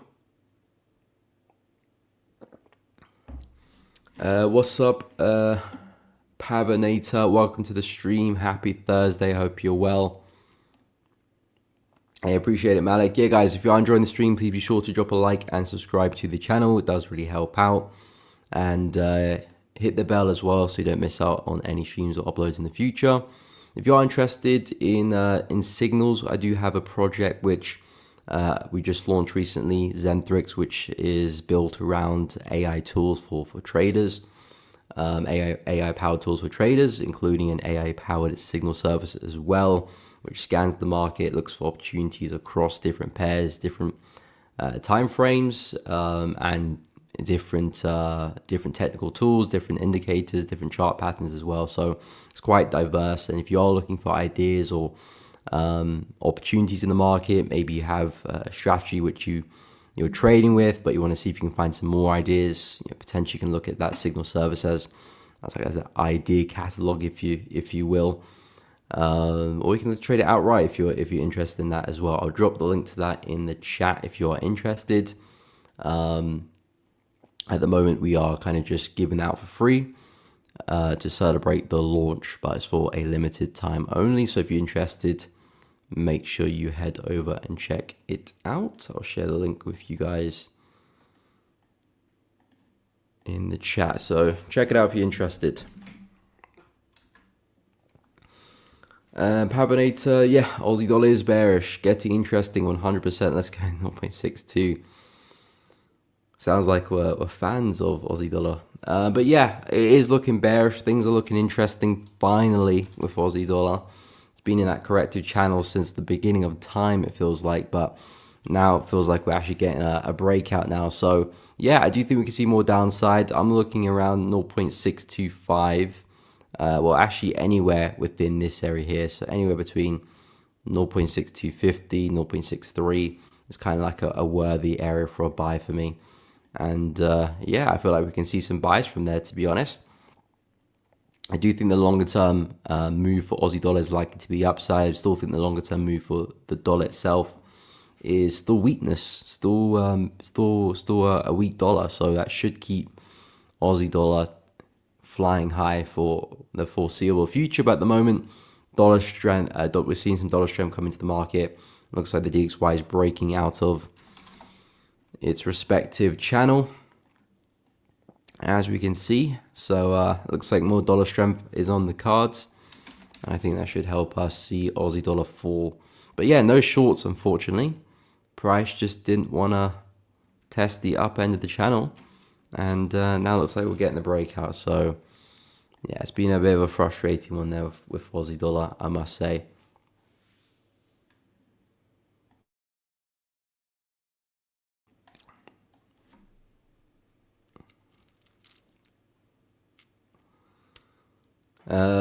Junior outlook for dollar index futures between now and end of July. Okay, I'll take a look at the dollar index. End of July, so that's what, 2 weeks from now? Yeah, pretty bullish on the DXY. And now a day of Miko keeps the liquidity away. I fully agree. With that one, Campbell. That's a nice little slogan there, actually. But yeah, as for the DXY, I am pretty bullish with this one. I do see more upside with the dollar. I'm looking at these highs over here as potential targets. Now, of course, in terms of the next 2 weeks, I'm not too sure if we get all the way up there, but I think they've got a good chance of getting here, maybe even a good chance of getting there as well in the next couple of weeks. So yeah, DXY, I'm pretty bullish. I'm looking at this bearish channel. It looks to me that price is likely to break to the upside here. I know this is a bit of a chaotic piece of price action, but the way I see it, price has come back to test a nice area of confluence there. Kind of like X marks the spot there. You got the 4-hour trend line and you got the 4-hour bearish trend line, the 4-hour bullish trend line. It's kind of lined up pretty well there. And we spiked into that, and so far respecting it pretty well as support. So I do think dollar is naturally going to continue higher. To me, the market is quite tired, and I think naturally we are going to see a bit of a pullback or a bit of relief in that bearish trend there. So yeah, I do think we'll like to come back and retest those highs to our left, and probably see price create some new highs, create a new bullish trend after that as well. I do think the bigger move for the dollar is a push down.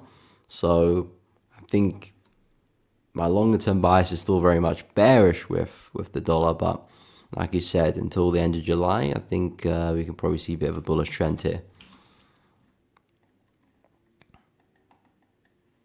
But again, with trading, you always want to stay on your toes. You might have a bias for July, but you could be very, very wrong with that. And being a good trader is not necessarily knowing exactly what July is going to bring. Being a good trader means no matter what July brings, you can probably find an opportunity or make the right decision. It might be stay away from the market. That could be the right decision. The right decision could be to flip the bias, or the right decision could be to stay with the bias. So regarding what July does bring, the biggest advice is, of course, stay on your feet and stay adaptable. But that's what I'm expecting. Derek from Kenya, wicked. Welcome to the stream. Enjoying trading with you, man. I appreciate it. I'm a rookie. Well, we all start from somewhere, Derek. We all start from somewhere. But yeah, I mean, tag along with the streams. You probably pick up a thing or two or three even. So it's a good place to start. I do have a free course which I did link in the chat earlier, but I can drop that. I can drop that again.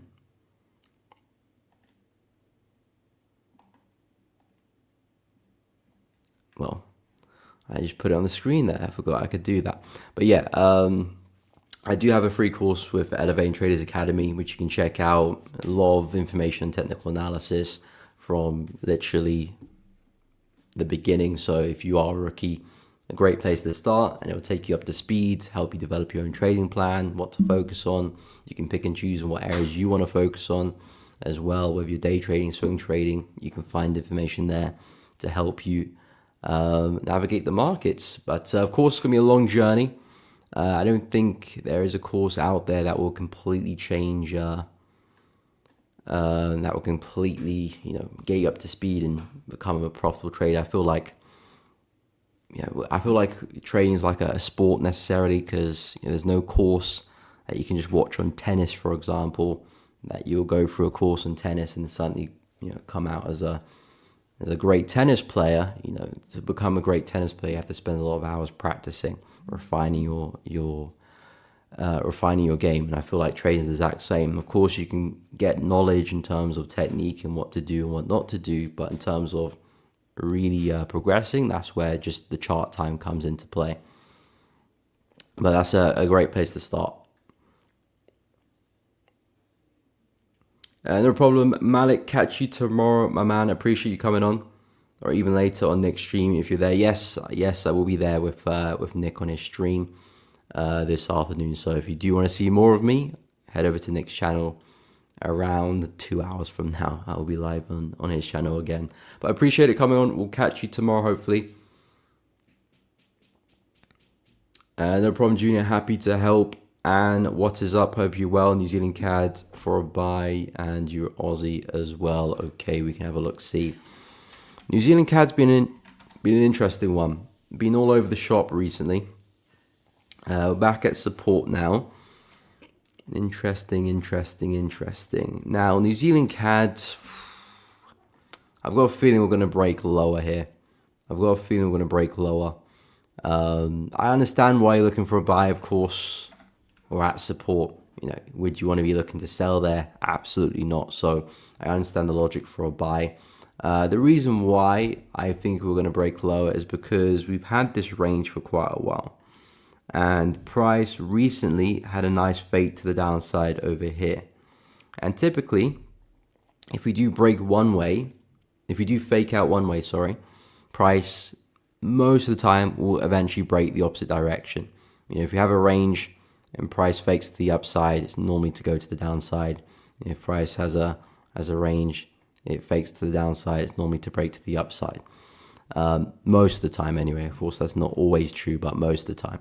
So the fact that we had the fake to the downside and price rallied quite well, failed at highs, and now completely reversed and now pushing back to support, arguably even breaking out the range again, This to me is a bit of a red flag for the buyers, and I do think the bigger move here for New Zealand CAD is likely going to be a bit of a meltdown. So if you're looking to buy here for New Zealand CAD, yes, it's a smart place to buy. Big area of demand here, strong reaction, and we're seeing strong reactions at the moment. My biggest advice would be just manage the trade quite closely. I don't think we'll probably see a huge move to the upside. I think we'll probably see more of a reaction than anything. We might get to an area where we just continue to sell off, maybe put another lower high in, 1, 2, 3, and be on our way. So I'll be very careful of that with New Zealand CAD. I do think price at this stage is probably likely to break lower. So in terms of what I'm expecting for New Zealand CAD, because it has been a consolidation which has lasted for a while, but if we are going to break to the downside here, then we probably could be looking at a push back to this area, maybe even this area if we see price really pick up momentum. But even from a daily perspective, you can see we've been failing to get a close below this support level since the range has started. But since Tuesday, we finally got a close below. Even when we had this break to the downside, it was just a wick. So not even here there was a successful close. Now we've got a successful close. It's a sign that the bears are gaining ground, and perhaps the breakout is underway here. So yes, we're at support. Yes, buys make sense, but I think it's probably going to be a short-term move, so keep that in mind. I could be wrong, of course. We might have a humongous move, but that's where the management comes in. If you do start to rally and start to show signs of rejection, be prepared to maybe close the trade early. If we just rocket to the upside, then of course don't close the trade early. There's no sign to do so. So you can sit in the trade, and hopefully it does turn out to be a big winner. But as I said, I'm just giving you my honest opinion. I do feel like New Zealand CAD might see a lot more downside. So be cautious of that. And if that's the case, these will be areas I'll be targeting for the shorts. In terms of Euro Aussie though, I do have a bearish bias for that one. I'm looking for sells, but I need to see some more evidence before I do jump into a short. Of course, this has been a nice uptrend. We've been heading to the upside here, but it's been very corrective. So when I am seeing corrective trends like this, very, very rarely am I trying to follow that, because the whole point of a corrective trend, or not necessarily the whole point of a corrective trend, but when you are looking at corrective trend, it represents that the market is fatiguing, it represents the market is tiring. There's not much energy in that uptrend. So as a swing trader, I'm not going to really show me much life.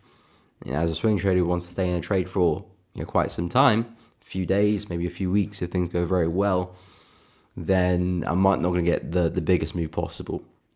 I'd rather try and go against that, where potentially the bigger move might happen, within reason, of course. So with Euro Aussie, I'm looking for shorts for this one. I like this bearish move here, and I'm looking to see if I can find the lower high to get short and take that lower. And this is really the area of interest, which I mentioned yesterday. Nice consolidation there, lovely break to the downside, formed a low, looks like we're pulling back now. And of course, this really is the area where it's make or break. If we do form a lower high here, I think it's a smart place for a short. If price rallies through, I'll back away. Euro Aussie's bullish at that point. Maybe we're just going to rally back to highs at this point. So I would stand back if that was to happen. But we're not there yet, so I'm going to monitor this area for Euro Aussie. What's this? 1.792, and see what we do in this area. And if I can see some healthy rejections, I'll take the short. So I can see prices starting to stall already. Some nice momentum yesterday, but we are forming some wicks. The last bullish candle here had a small body, so momentum is starting to slow. Of course, not enough to get me into a trade, but a sign that we could be looking to stall. Like I said, if we do break through this, then yeah, we probably are going to push back to highs. But that's just my 2 pence there.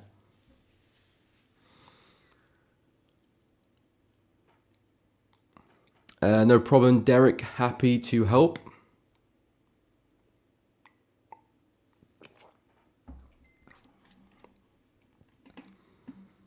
Campbell, well said. Well said. Enjoy your freshman year. You have to look at it like college. I fully agree. You can look at it as a degree almost, as a course in college or university, whatever you want to call it.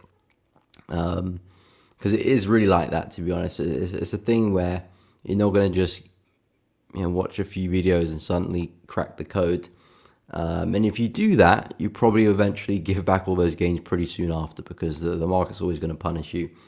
But if you do view it as like your first year at college, I think that's a great way to look at it, because your expectation is just kind of, let me just learn, let me just get up to speed, let me just find my feet in this world of trading.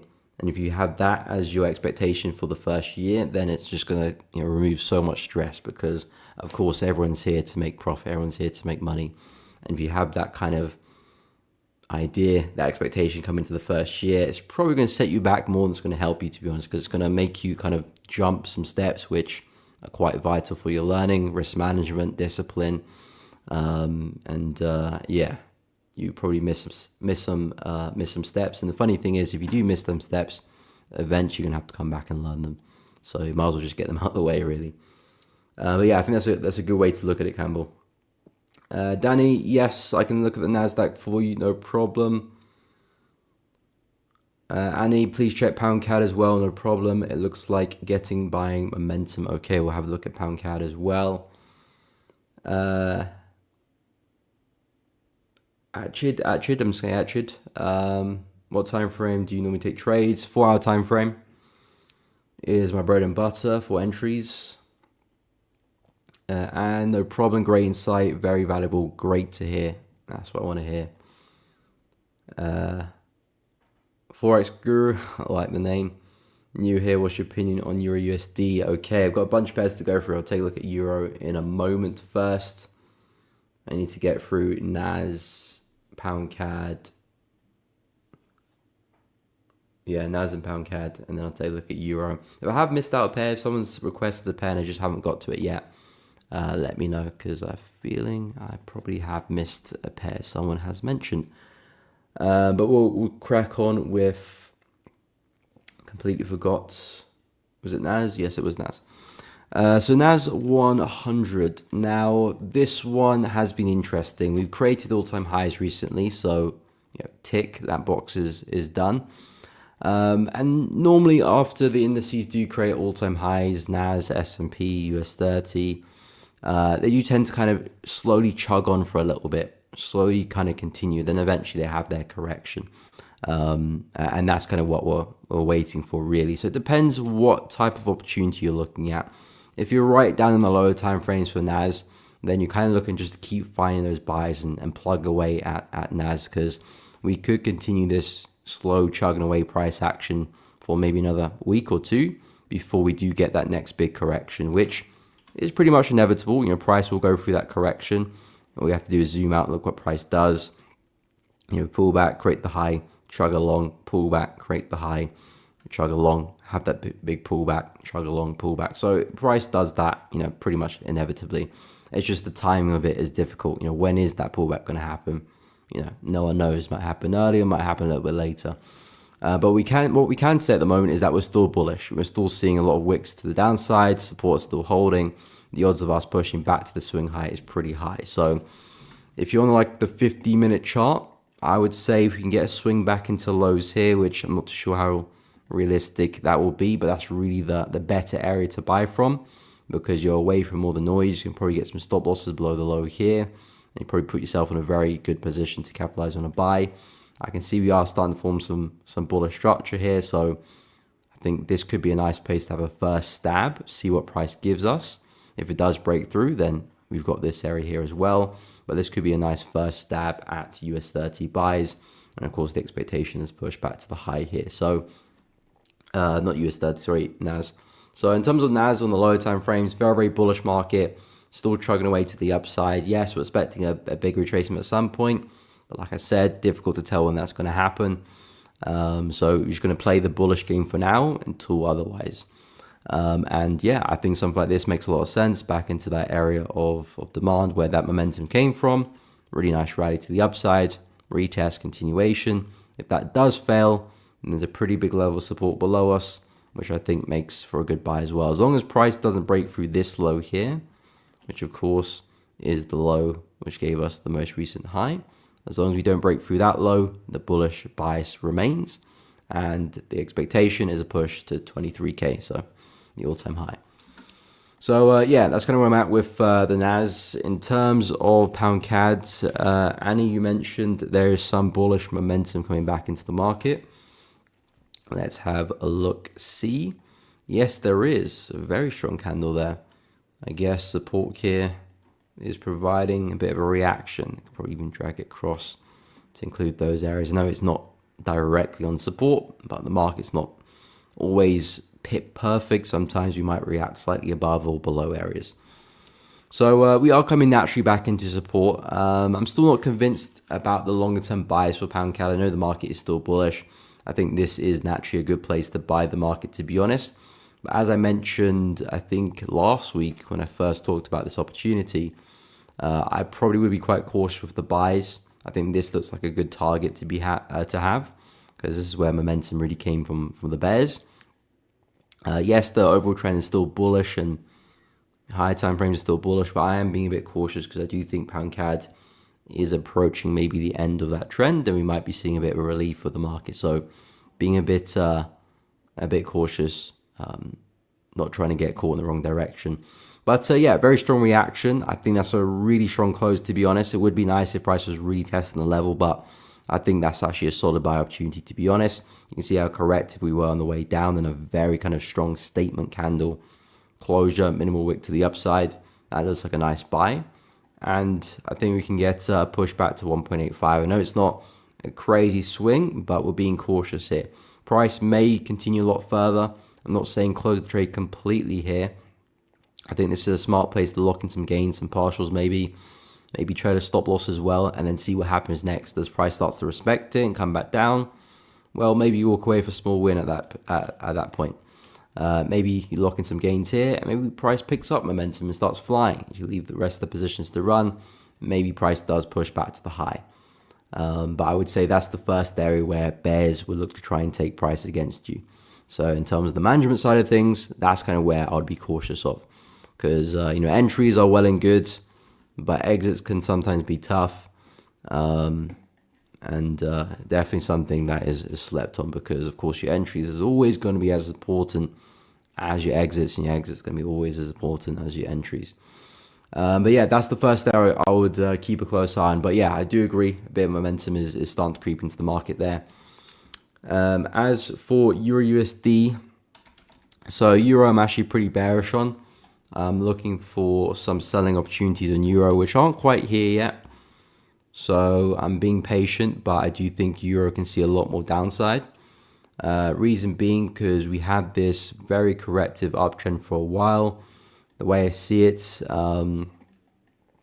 we've had this ascending channel here for quite a while, and it's been very corrective. I haven't seen much momentum, so to me, it's a trend that is running out of steam and is likely to have a bigger pullback. I'm looking at the DXY in the same light as well. I think the DXY has been a nice bearish trend, but I think we're likely to see some upside.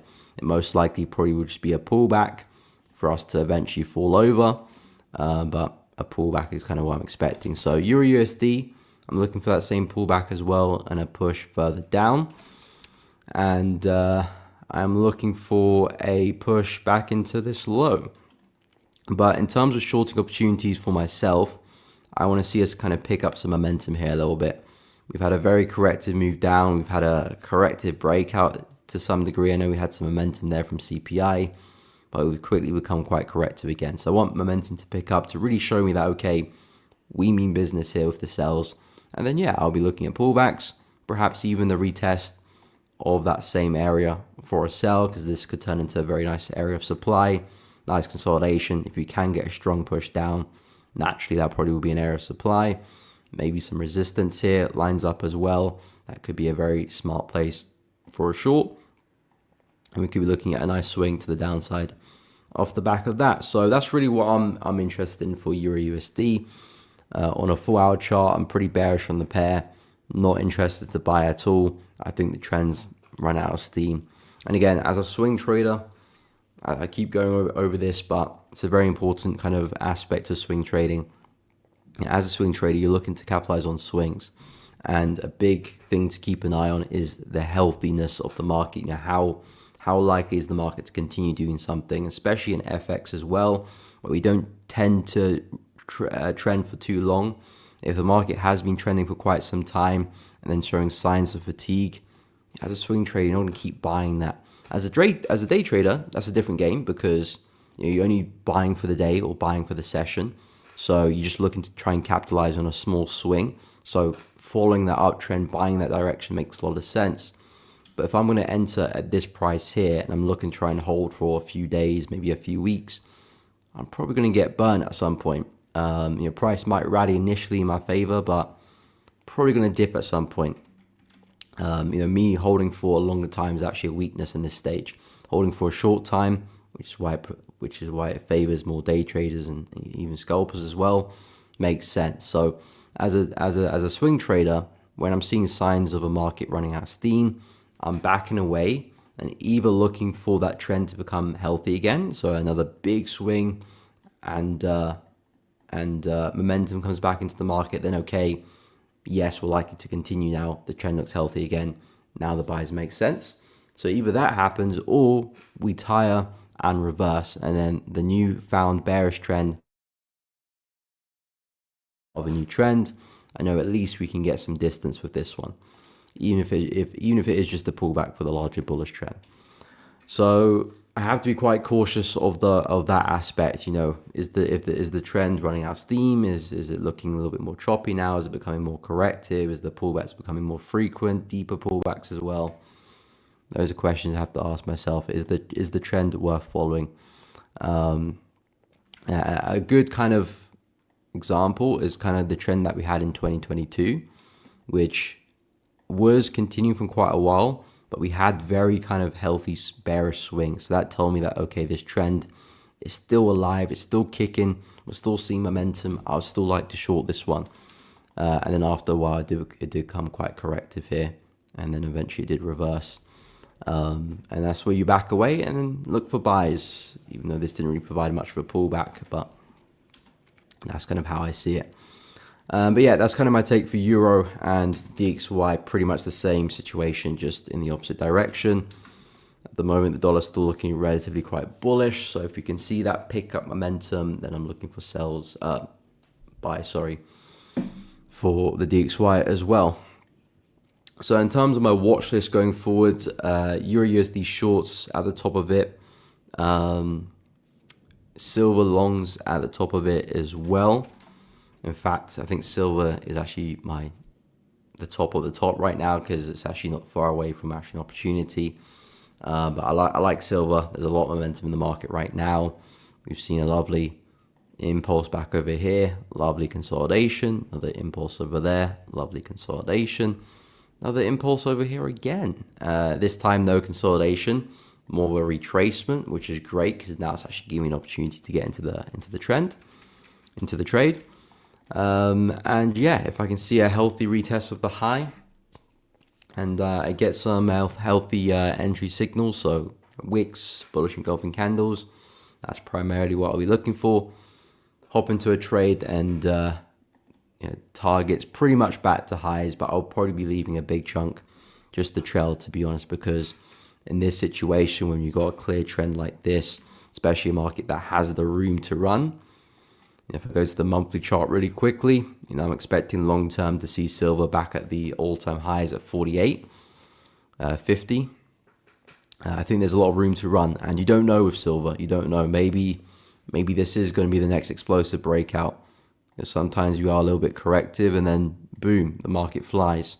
And if you have a trading stop loss, you don't know. Maybe you do capitalize on a really big move there. So I do want to allow myself the opportunity to capitalize on a move like that by just trading stops and not really taking targets. In the FX world, I wouldn't do that so aggressively because FX does chop around quite a lot. And silver does that from time to time as well. But in this condition, we're seeing a really nice trend, so I'm going to see if I can take advantage of that as much as possible. But yeah, the retest of that area is definitely a pair which I'm closely looking at. Could even be some entries later today if we can speed up, or at least before the end of the week probably. Pound USD, same idea as Euro, looking for a break of structure to the downside and then looking for some shorts. I like the area here for a retest, nice kind of area of supply briefly. Nice push down. Now looking for a pullback and a retest of that zone. And then some shorts off the back of that. To me, this looks like a very kind of corrective ascending channel. And of course, price is now broken through that as well. So that's the green light. I mean, the break of structure there will be the nail in the coffin, really. But yeah, I'm happy to be looking for some pullbacks into 1.355 and then some shorts off the back of that. And targets for pound USD, I'll probably keep it relatively simple, push back into here, nothing too crazy. And that's kind of where I'll probably just exit the trade completely. Not looking for any crazy move there. So, and Euro Yen as well. I quite like Euro Yen because there's a lot of momentum in the market. A very big breakout. Looking for price to come back and retest, excuse me, the high over there at 175. And we're not too far away from that as well. So Euro Yen, I see a lot more upside. I've got a couple of areas of interest, or actually 3. I'm also looking at the retest of this high here as well, but I just don't see us having a deep enough pullback to get there. But of course, I want to keep tabs on that just in case. I like this brief consolidation here. Again, we ran to the upside pretty aggressively. And I also like this here as well. We had a nice brief pause here, nice reaction to the upside. I think that's a smart area for a buy as well. Bit more intraday. This is the area I like the most, but again, if Euro Yen is going to be very bullish, I might not get the opportunity for that bigger pullback. So 171.5 is also an area of interest. And yeah, targets back to 175 there as well for Euro Yen. Pound Yen, I haven't actually spoke about Pound Yen, but there's a pair which I'm interested in. I think we could see something similar to what Euro Yen is doing, but I'd wait for a break to the upside and then talk about some buying opportunities. I'm looking for a push all the way back to the high there at 207. So yeah, I'm looking to see if we can find some similar trades to what Euro Yen is doing, but the breakout is very, very important at the moment. We're just smacking our heads into resistance. So I'm not going to be looking to buy the market just yet, but I've got a feeling we'll probably break higher. The yen to me still looks relatively quite weak. Not really seeing signs of reversal there. If we quickly take a look at the yen basket, that's still falling out the sky here. And even if you do pull back, I've got a feeling we'll probably just find resistance here and continue selling off. So yeah, pound yen, I think there's a likeness for more downside. But at the moment, not in any positions just yet. I think the closest pair to give me a trade is probably silver. So that's where my focus will be for the rest of the day and the rest of the week. Of course, I'll keep tabs on the other pairs I mentioned as well. But as of yet, nothing. And again, sometimes with swing trading, you have spells where you don't take a position for a while. Then you have spells where you take in, 5 positions in a week as well. So it's about being flexible and knowing when's the time to strike. And at the moment, don't really have anything yet, but silver might give me something before the end of the week. So I'll keep an eye out for that. But we have come up to the end of the stream, ladies and gentlemen. I will be live again, actually later today, funnily enough, on Nick's channel, Trader Nick. So go check out his stream later this afternoon or morning or evening, wherever you are in the world. In about an hour and 45 minutes, I'll be live with him. So if you want to see more of my analysis, see what he's thinking as well, go check out that stream later today. But I also will be streaming again tomorrow on this channel, on my channel, as always, from 10 a.m. to 12 p.m. UK time. So if you're free, pop in, come say hi, come chat about the markets and see what's cooking. But guys, I really do appreciate each and every one of you for tuning in to another stream. It does really, I do really enjoy the streams and enjoy the engagement from you guys. So thank you so much. And if you did enjoy it, please drop a like and subscribe to the channel. It does help out, and I do really appreciate it. Hit the bell as well, so you don't miss out on any streams or uploads in the future. Hey, what's up, CS Integrated? Just in time for the outro. But I will be live again with Trader Nick, so if you're free later on, go check out Nick's stream. I'll be there as well. But guys, really appreciate it. Okay, yeah, I'll put the link to his channel, unless the stream's already up, actually. Let me check.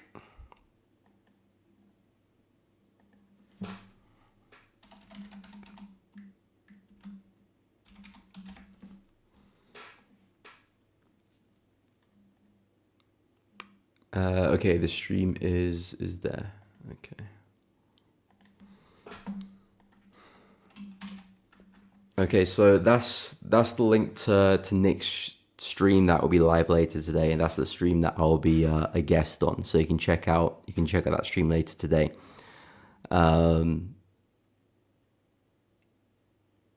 Yeah, Trading Nick. That's the link to the stream later today. But I will be live again tomorrow on this channel as well. So if you can't catch it, I'll be here as well. But guys, appreciate it. Have a great day. Have a great about to have a great weekend, but we're not the weekend yet.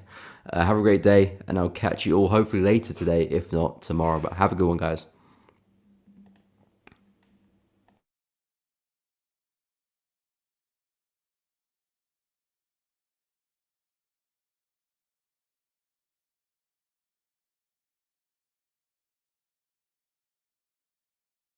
Introducing Zentrix AI-powered trading signals service. Tired of second-guessing your trades? Zentrix AI scans the markets 24/7 with powerful, proven indicators built to give you clarity. You get 200+ signals every day on 15-minute, 1-hour, 4-hour, and daily charts. We cover Forex, crypto, commodities, indices, and stocks, so you're covered no matter what you trade. And the best part, you get all this delivered 3 ways, every day. Web alerts give you fast, clean access right from your dashboard. Telegram delivers real-time entries, confidence levels, sentiment, and trade duration. And email gives you the full breakdown, including 2 profit target levels and deep market analysis. Just hold $5 worth of ZTR. See what you can achieve with powerful AI trading intelligence by Zentrix. Try it now. And join our Telegram channel.